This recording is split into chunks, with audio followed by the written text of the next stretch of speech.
First, I would like to thank to all of you. It was a wonderful day after a very interesting day of yesterday. There are a few words that repeat from the beginning, and one of them it was trust. Yeah, beside hospitality and radicalism, it was a trust.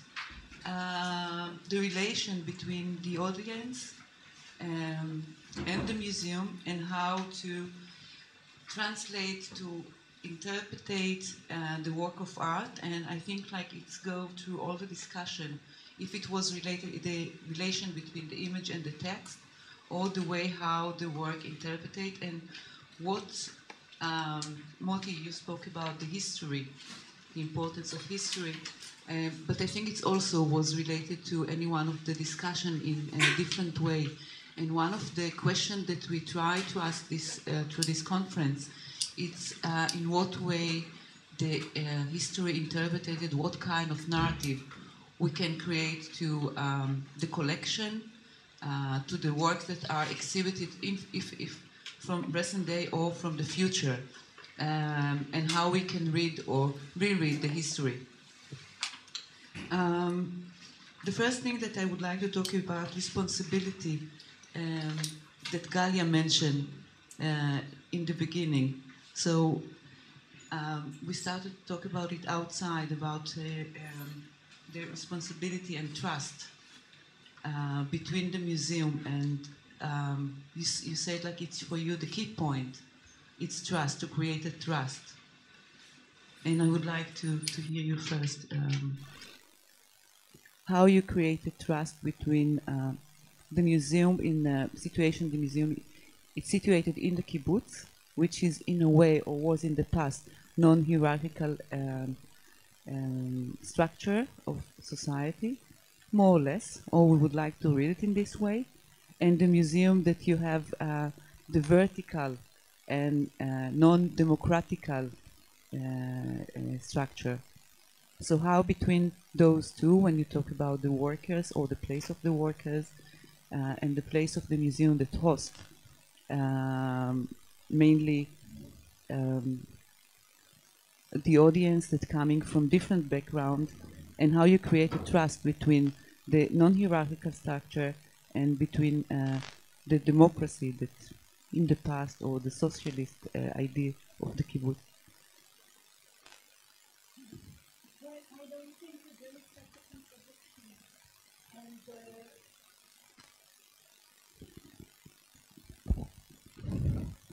I don't think that there is necessarily a constructed contradiction between hierarchy and trust.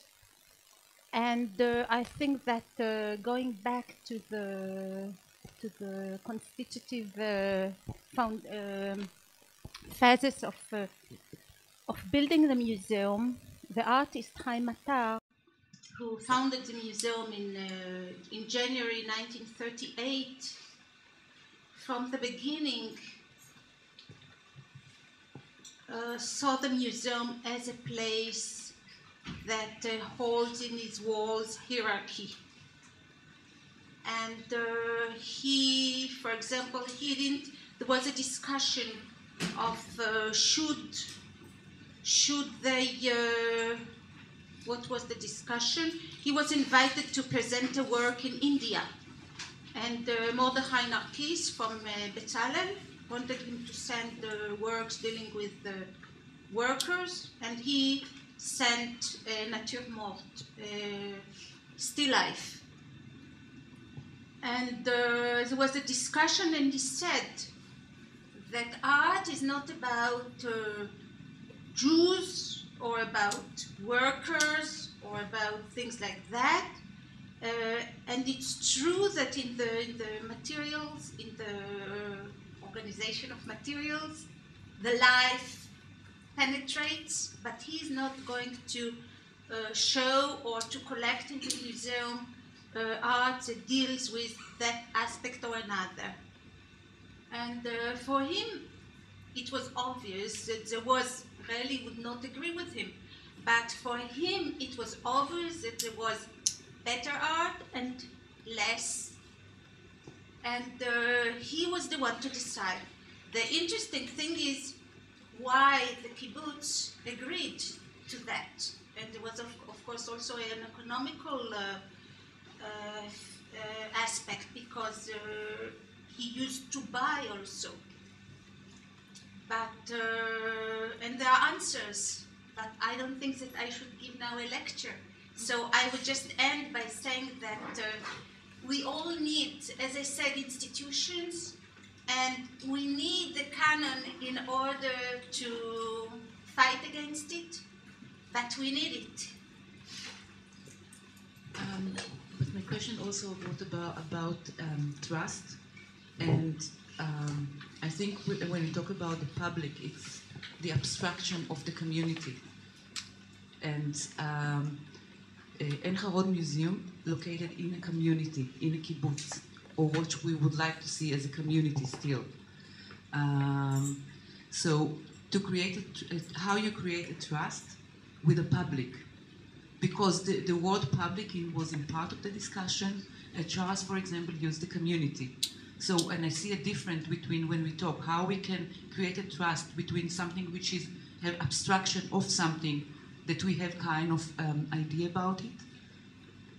I think that the key word for trust is pluralism, meaning that every visitor to the museum can find something relating to himself. Meaning that you have to show a variety as much as big as you can, and then you serve a bigger public, or the public will know that when you come in, there is, for example, I was always blamed that I don't show enough young artists, young Israeli artists. The fact is that we show over 30% from the beginning of my running the museum, young artists. But the image was, and I had to erase the image, it took a long time to erase an image that we don't serve the young, we only serve the established, we only serve the artists already recognized, etc. So at the moment we can have from one side Jan Rauchberger, and from the other side Adam Berg, and from the third side 10 plus, and from the other side, so it's historical, it's young, it's old, it's contemporary, and it's and at the same time classical, modern, and I think in this way, when you reach a wider taste and when you aim for a wider taste, you can build a more trust from the public in order to come to your museum or not to go there at all. So people have to feel, as I said, their expectation must be fulfilled there somehow. And I don't want to serve the public, but I believe that without the public, I'm no museum. So there is wonderful ideas, but if it leaves the museum empty, I missed my point. So this is why the museum should be, I believe, as pluralistic as possible in order to serve a wider public. But again, you can decide that your museum is a pure, and I think that if you mention Rally, she tried, but I remember when she became the director of the Ramat Gan Museum, for half a year there was no illumined visitor in this museum. So you can announce your political points and make it very, very straightforward. It's not fair that she's not here, but I don't know what she will tell you, that a museum without public is no museum, at least to me. Question. Okay. For you, Moti, I understood people call you Moti. So. Right, perfectly fine. And you said that your intention is to serve a public, or right, to reach out for public, to address the public. So this to implies... reach out is better than to serve. Yeah, so this implies the assumption that there is a public out there that's already there. But lately you hear more and more curators talk about the idea to produce a public. Do you think this is, I mean, first, is it an idea you would share, that this is interesting for you? And do you think that an institution of your size could do this? Or is it more something that is only possible when you have a smaller institution, when you have like more face-to-face contact with people. Well, it's not. What is an institution? I am committed to over 50,000. I think we have even more. I don't know. At least 50,000 works of art in our collection that are doomed there, and they have to be shown somehow. So I'm committed to the collection. I'm committed. I'm a city museum. I belong to. My boss is the mayor of Tel Aviv. So I have to show my boss or my city that I do something for my city. So meaning that is to produce public is wonderful, but what does it mean? Do we have a potential public that still didn't show up and we want them to be there in the museum? That's wonderful. And this is what I call extending the numbers of visitors, the numbers of people in the museum. So, it should serve more professional or sometimes only the artist. And with this, I will be happy or not, I will be unhappy. I need the public because first, this is my job as a city director, as a museum that belongs to the city. And because of it, and I am very much committed to the collection. What should I do with the collection? And there is examples. I mean, we can go into the details. What do you do with collections? The Herzliya Museum is a wonderful example that a new director came in and they decided what it was, and everyone knows the story, and what it will be is a completely different story, and you change. And there is many other museums that ignore the collections, which is another thing which I think it's to do almost with ethics. This is really ethical problems. If you have a collection and you don't show it, or you don't do research, or you don't expose it to the public, is it right? Is it wrong? I have a question to you. Maybe the public wanted to. We talked enough, I think. Yeah, but I'm also part of the public, and I have just one question. Okay. When you talk about pluralism and you talk about the collection, my question, you talk about the collection. Now, the collection can be read in a different way. A collection, it's not, it's there, but it's just worked one by one, that collected by someone that have a vision. And any director have a different vision, different idea about how to collect, what Absolutely. what present, what is interesting for the public, what will be good for the museum, for the records of the museum, what is important for the future. When you talk about pluralism, I find like in a way, it's not a contradiction, but when you have a collection, you can read it in different way. What will be your policy by dealing with the collection, how to present the collection? Do you have, when you talk about pluralism, that you have a backbone, that you work beside history, and you say like you are art historian. So beside to present the history step by step, what will be the backbone parallel to the history? Or what kind of narrative you would like to show through the collection? Well, the narrative change according to the exhibitions and according to well, let's be very open.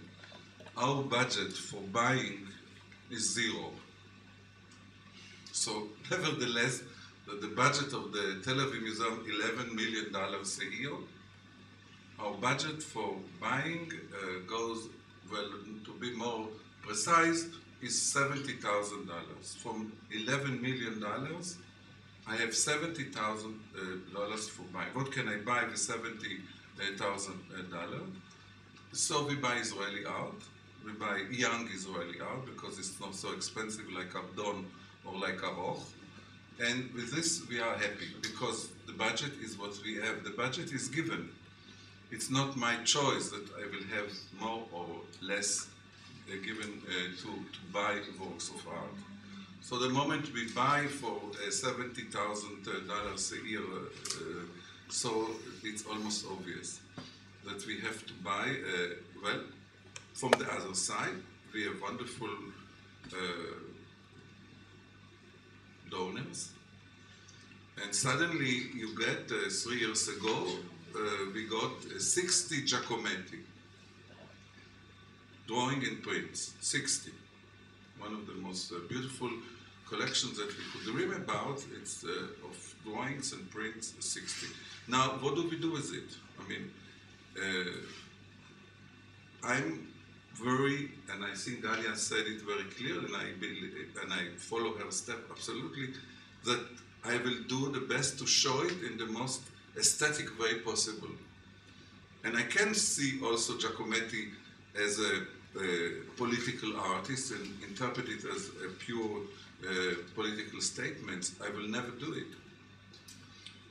And I remember Amnon Barzel once shouting, even Cézanne's apple is political. I believe it's not. So, although Cézanne had many says about his apples, and there is a wonderful article about the love apples by Meyer Shapiro, classical interpreting the apples of Cézanne, but he never went to politics. So, of course, in any work of art, you can see so many things, and I really believe we have in Hebrew a very good word, and I come from there, and I believe in it very much. There is 70 ways to interpret the Holy Book. 70 panim laTorah. And every curator will find his own way to do it, and I think this is absolutely legitimate and required to be what you do. You have to believe in it, and it's your ethics to follow your belief. You cannot play something else.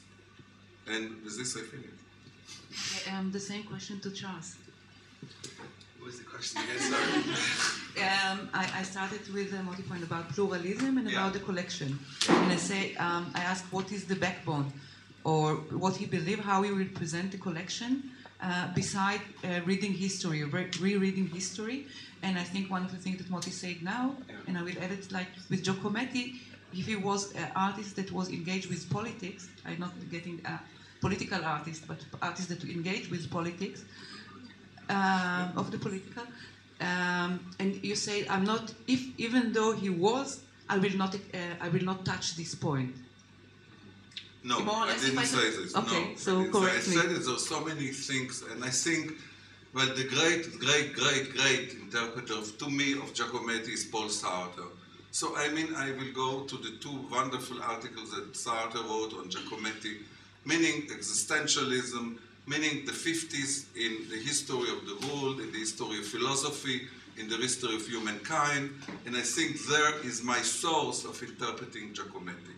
And of course, I could try hard and maybe even find something, or when Picasso becomes a communist and he's trying to play with the Communist Party after the war, is this episode in Picasso's life, or some game, or something really that I will dedicate all my PhD on Picasso the communist? I will tell you, it's an episode.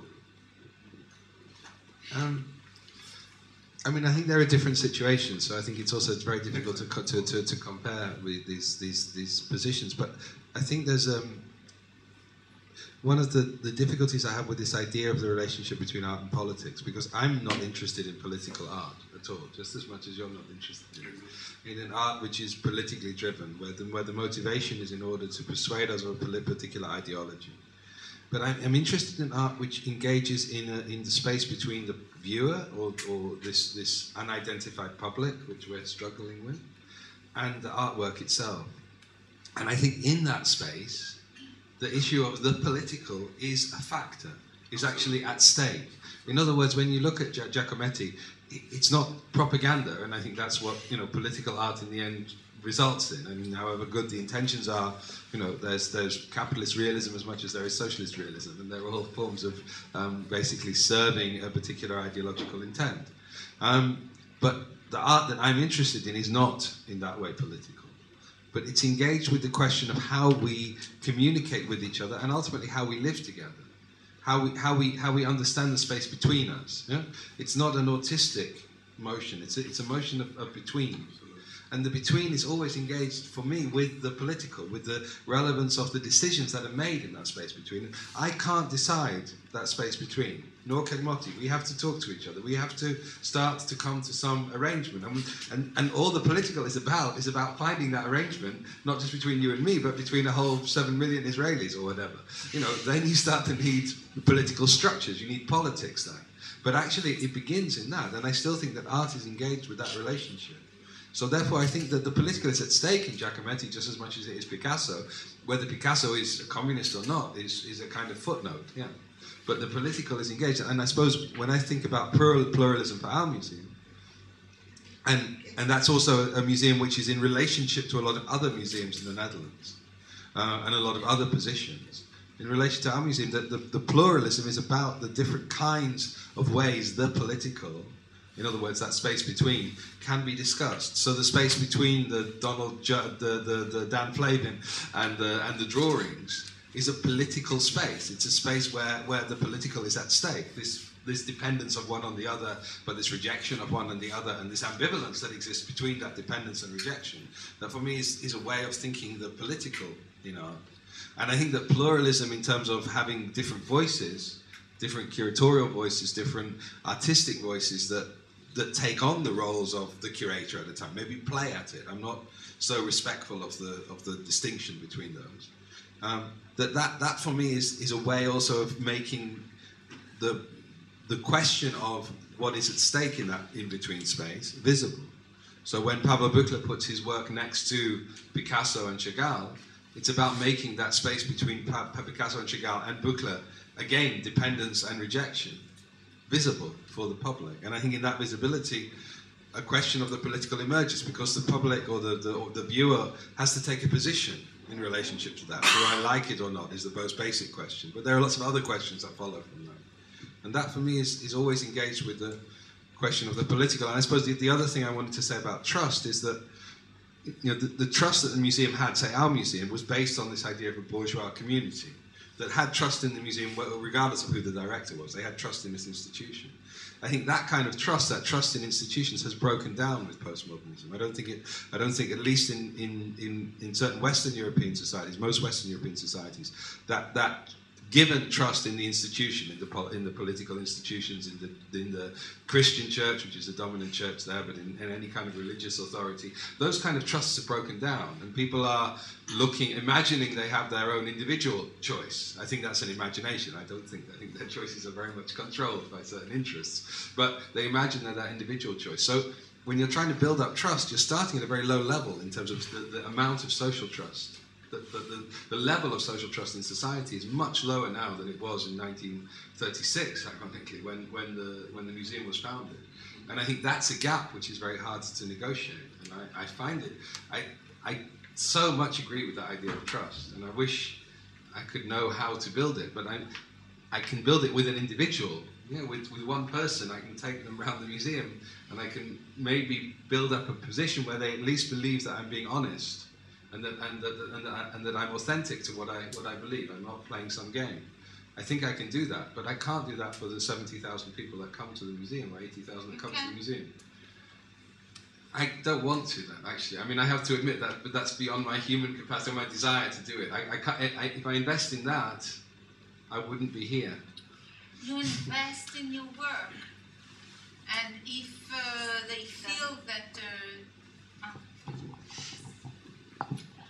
I think you said it before in your lecture. You said that the museum should have a standing point. Mm-hmm. And I said the museum should have a perspective.